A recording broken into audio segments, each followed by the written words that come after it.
Primeiro que ela não é para todo mundo, então a gente tem que analisar para saber se vai ser interessante para aquela pessoa, porque quando eu monto uma empresa, eu tenho um custo na montagem e eu tenho um custo de manutenção dela. Tem uma contabilidade ali, como toda empresa normal. E aí eu tenho que observar, será que eu vou fazer isso para uma pessoa que tem um patrimônio de 500 mil e o valor de mercado é 600 mil? Não é interessante.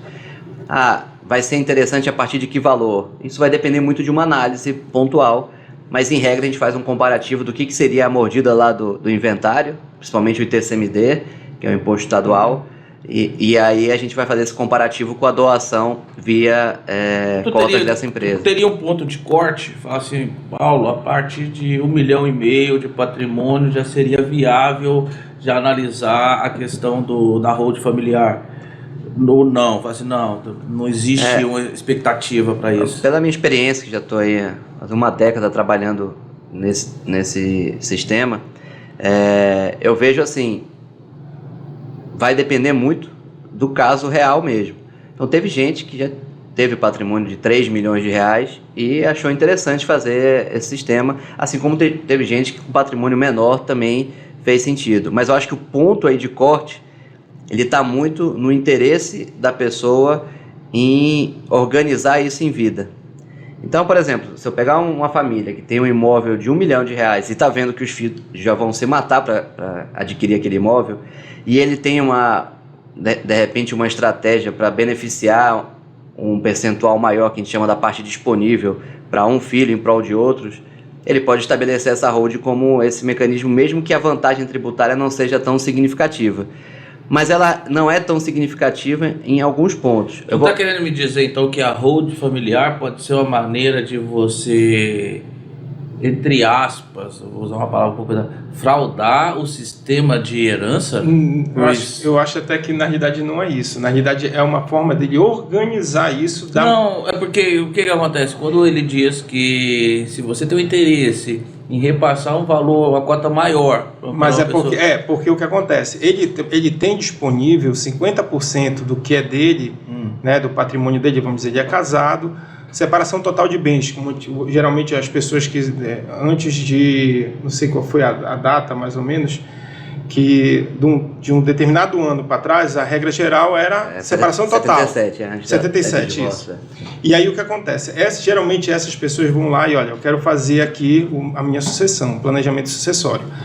A partir do momento que ela chega lá, ela tem disponível dentro da metade dela, né, do que ela tem ali dos bens com a esposa, ela tem 50% que ela pode dispor da maneira como ela quiser. Sim. Ela pode colocar um funcionário, igual o Gil Soares, como o Gil Soares colocou no testamento, uma parte Max, eu não sei se eu fiz entender. Mas é isso. Porque quando eu analiso a questão da holding, e você dizendo, Paulo, se eu quero direcionar uma parte maior do meu patrimônio, ok. Por que eu entendo diferente? E teria essa possibilidade? Porque eu vou constituir uma empresa. Uma empresa é por cotas. E em vida... eu posso fazer o que eu quero com o meu dinheiro. Então, ou seja, a empresa vai estar direcionando, e não sou eu que vou direcionar. Então, ou seja, existe um mecanismo que possibilitaria essa situação de direcionar um valor maior para determinado filho, até porque ele pode estar contribuindo mais para a empresa da holding familiar. É isso que eu estou dizendo. Quando eu falo fraude, sim. É só para chamar a atenção que isso vai de encontro o que está estabelecido no Código Civil na parte sucessória. Vou até complementar a tua pergunta, porque assim, até para diferenciar a elisão, né, da evasão, tá, fiscal, porque muitas vezes quando a gente vai oferecer o serviço, o pessoal fala, mas isso aqui é legal, eu posso fazer dessa maneira, eu vou ter todas essas vantagens. E além disso, eu quero que tu fale também, Felipe, sobre essa questão das condições de como fazer esse planejamento, né? Tipo, quais são as condições que ele tem que fazer isso daí? Ele tem que seguir as regras ainda da sucessão para poder fazer esse planejamento, para depois entrar no direito societário? Como é que eu posso comprovar que eu dispus somente daqueles 50% do patrimônio que eu posso legalmente... Eu vou fazer... Porque existe a confusão, porque é o seguinte, eu estou constituindo, de fato, uma empresa. Vamos supor, eu sou pai, vocês são 3 filhos. Eu vou constituir uma empresa. Eu pego meu patrimônio, que eu posso dispor em vida, vou montar uma empresa, é o seguinte, você vai fazer isso, você vai fazer isso, você vai fazer aquilo, ok? Você tem 70, você tem 15, porque você vai trabalhar mais na empresa. Seria...